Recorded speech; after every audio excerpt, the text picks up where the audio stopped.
Guys, this is Guido, the boss at Bout's Most Wanted Scammers, and it's time for the monthly episode of Interrogation, episode number 11.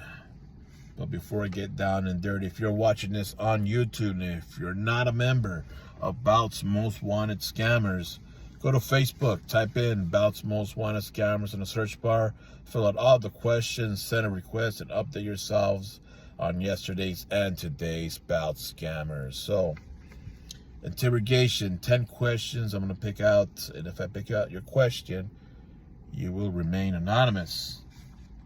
Let's get this show on the road. Question number 1, what is your favorite luchador? It's got to be a luchador by the name of Pierrot Jr. And he's my favorite because he wears the black and yellow.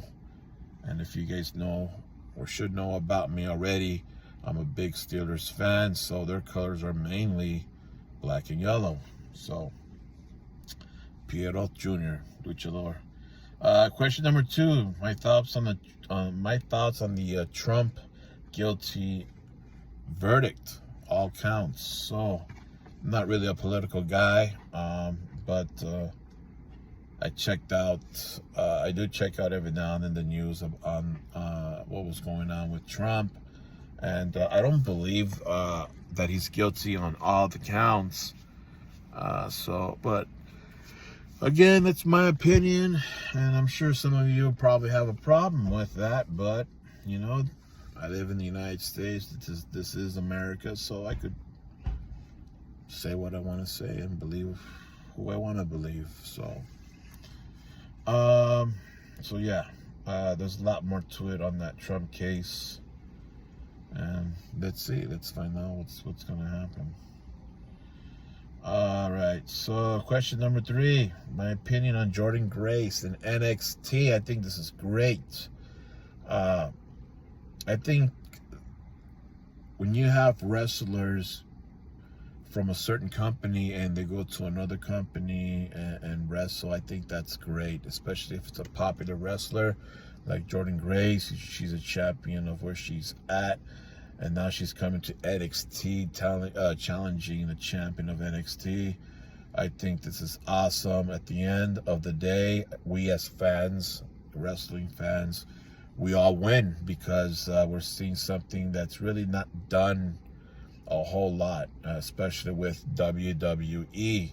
You know, WWE just known to stick with their own wrestlers or buy out companies. And here now we're seeing, you know, other wrestlers from other companies coming over to WWE, especially wearing their championship belt from another company. It's an interesting time. I think it's great. And it's a whole new, taste, basically. So I think it's awesome.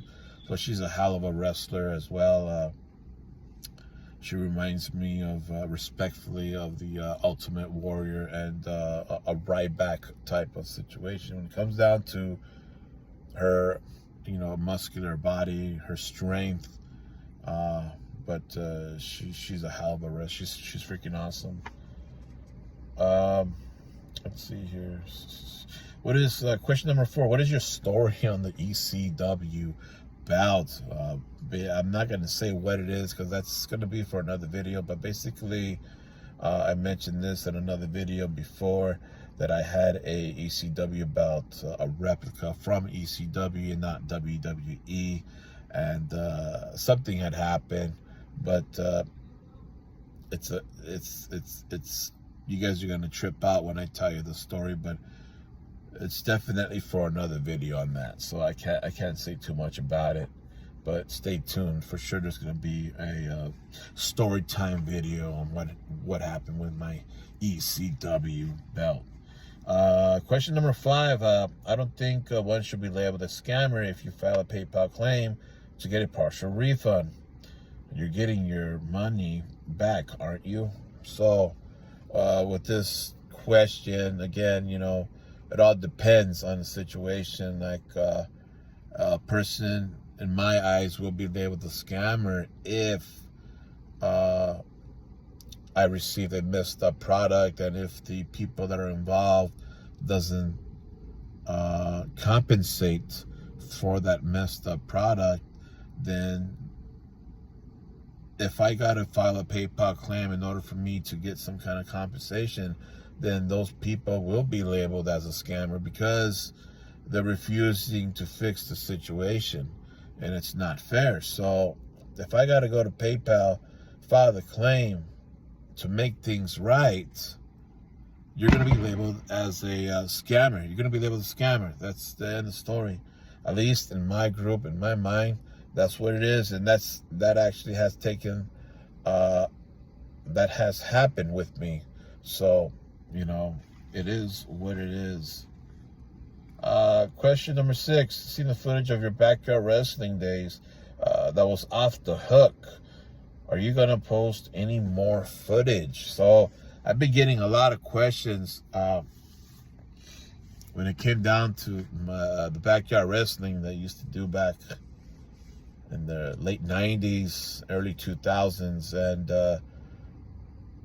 I think I am going to put some more footage. I have a lot of VHS tapes of me and the fellas wrestling. And so, again, I've been getting a lot of questions on that.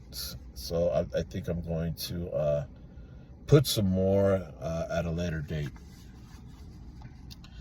Question number 7. Should people get a full refund on deposits if the belt started the manufacturing process? So it all depends. Again, it all depends on this thing. So let's say if the maker doesn't do what you told them to do on the belt, or is refusing to do something that you want done on the belt, then in that case, you have every right to ask for a full refund, meaning your deposit back. Because if they're not going to agree on that to make the belt the way I want it, and they're going to make it the way they want it, I don't think so. It ain't happening. So I'm going to demand a full refund, not even a partial, a full refund. Give me back my money. Keep the damn thing. Do whatever you want with it. That's the bottom line, So make the belt like the way I told you to make it, and we're not going to have any problems. So for you customers out there, don't bend over backwards. Tell them what you want on the belt. Be specific about it. And if they're refusing to do it, then go with somebody else. There's a lot of makers out there that will satisfy your needs on your product made. So you have every right to get the full refund back from your deposit. Now, if the customer decides to chicken out, like there's nothing wrong with the belt, the maker agreed to do whatever it is that the customer told him to do with the belt, and they just say, you know what, something came up, I can't afford it, give me back, my full deposit. Well, that's not happening either. So, you guys got to keep that in mind, that the belt makers are, taking time to make this belt, and it costs money. That's why there's a deposit.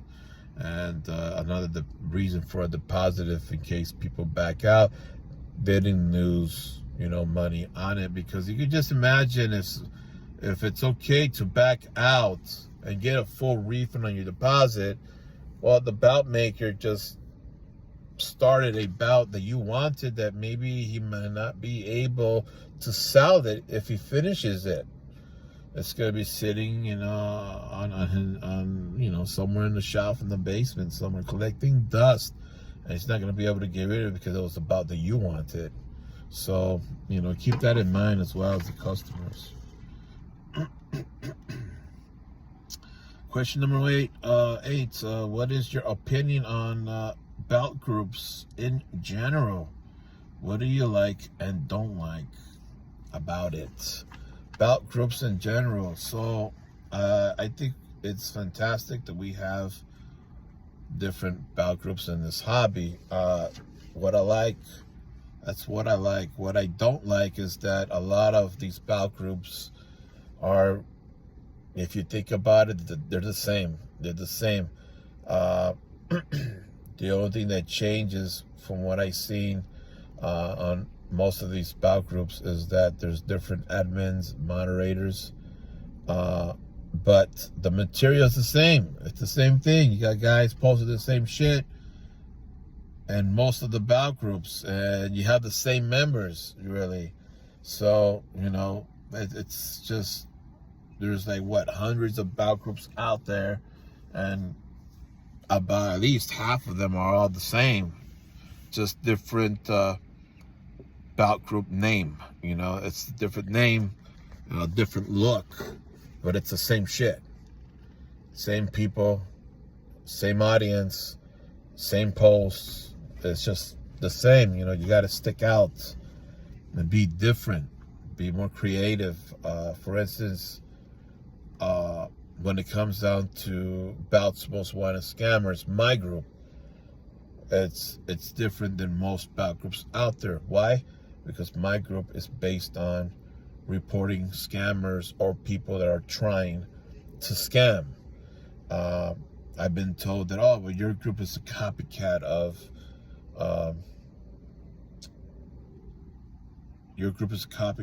the other, what's the other, the other scam group. Jesus, man, I just drew a blank. I can't think what it is.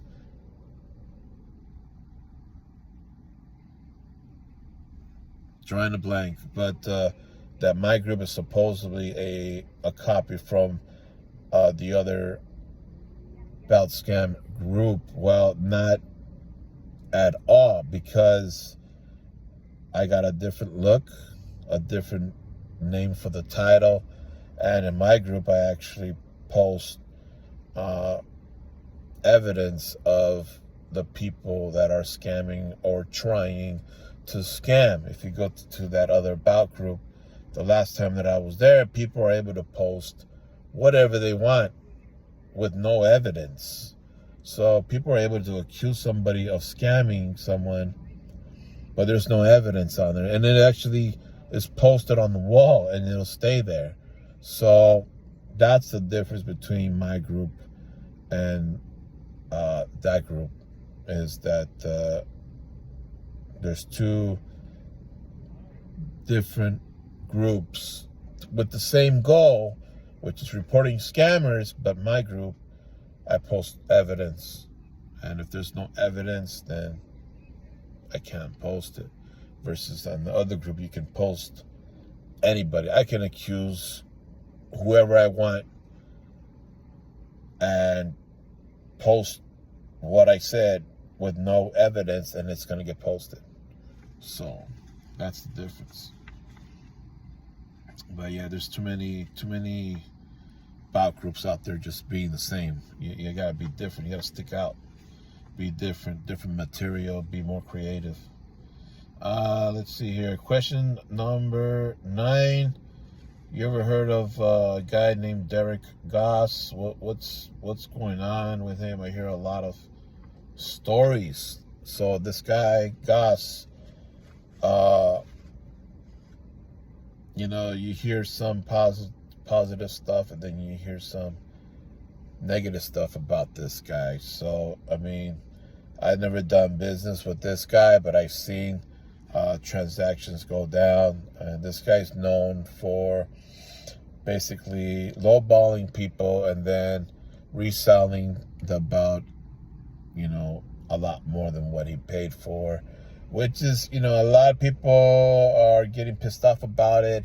But if you really think about it, that's not a scam. He ain't scamming nobody. You can price a $200 bout for $5,000 if you want it.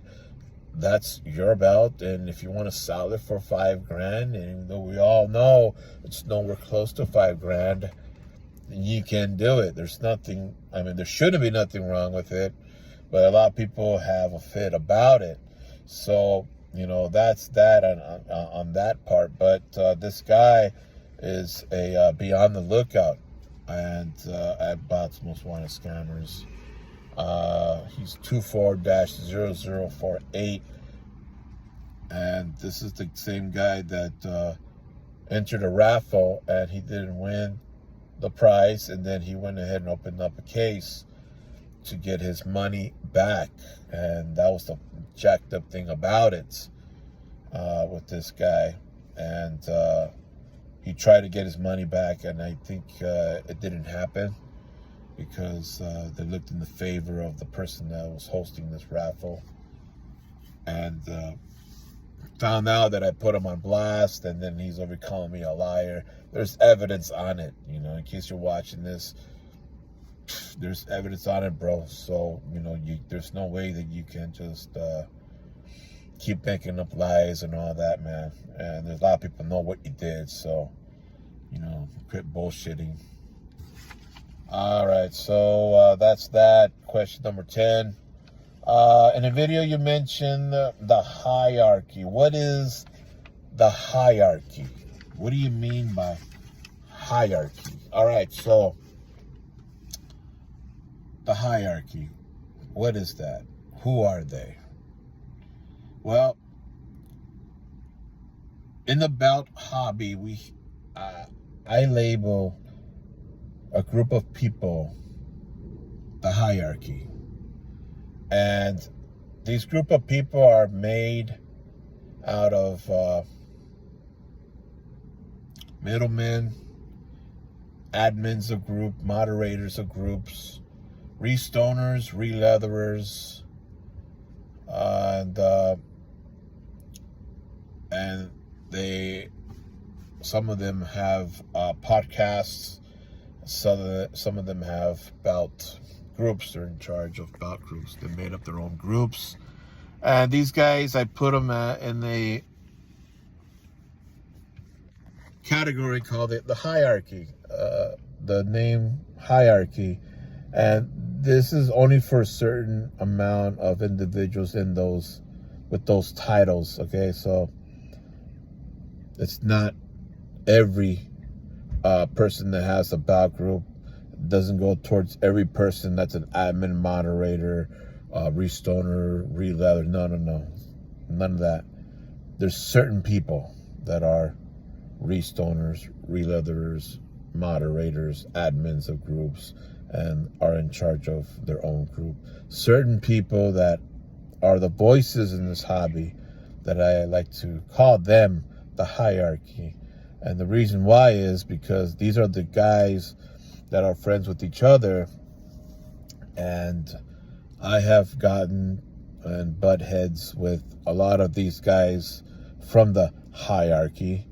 And a perfect example of me butting heads with these guys would be that when I got labeled as a scammer, all of these guys decided to believe the person that labeled me a scammer, and then they started to spread that accusation, towards the bout community. And people believed that I was a scammer at one point. And for about a year and 2 months, about 14 months, I had to deal with that title of being a scammer until finally, a few months ago, I was able to clear my name when I did an interview, a sit down with Kevin Davenport. And if you guys haven't seen the video, you guys should check it out. I don't know if it's even still posted on certain groups, but basically we did a sit down based on that situation.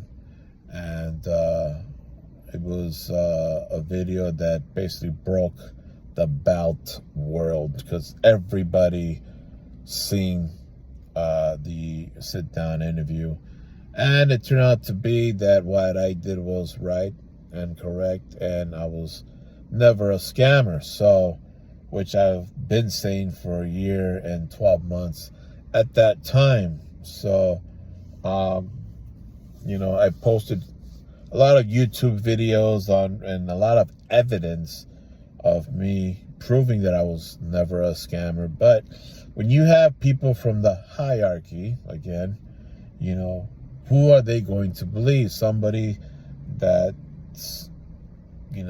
came out of nowhere and introduced themselves into the bout hobby, and then this thing happens? Or are you going to believe a lot of the guys that have these titles and that's been in the bout game for a while, right?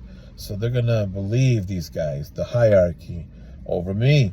And now that I did the sit-down interview with Kevin Davenport, and I was proven to be right of what I did, and I was proven that I didn't scam nobody.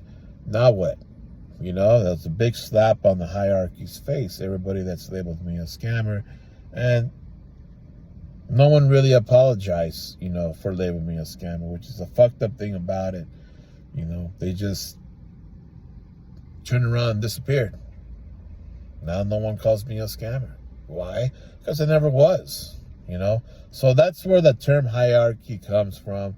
These guys that they think that they run the bout group, and the way they kind of do, but it's not for the good. It's for the bad. And the person that labeled me a scammer happens to be a buddy of theirs, So when you have, it's like, for instance, let's take the NWO, right? If you mess with one member of the NWO, well, what does the NWO do? They're going to jump on you, right? That's the same thing happened with me. This person labeled a scammer because this person did me wrong. And then what happened? They all ganged up on me and then labeled me a scammer for a year and 12 months. A year and 2 months, total of 14 months. And it turned out to be that I never was. It turned out to be what I did was correct, and what I did was necessary. And now everybody that's labeled me a scammer are quiet. No one apologized. They just stood quiet, and still is quiet today. So, it feels good to clear that up. It took a long time to do it, but it happened. So, but anyways, yeah. So hopefully that explains when I use that term hierarchy, what I mean by that. It's the people that was against me, that have voices in the bout hobby, that have many titles in the bout hobby. These guys may seem like respectful, good and fun guys in the bout hobby, but the truth is they don't have common sense. When it comes down to somebody messing around with one of them, they're all gonna gang up on you, and it's a sucky situation that we have people like that in the bout hobby that are corrupted. That's corruption right there, man. Refusing to believe that their own can do something wrong. So, but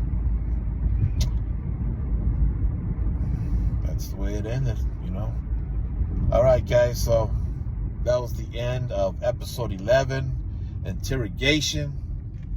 If you're not a member of Bout's Most Wanted Scams, remember, go to Facebook, find the group, and join. A lot of scammers out there, a lot of people you guys need to watch out, because these scammers are getting smarter, sneakier, And they're fucking more people than ever before.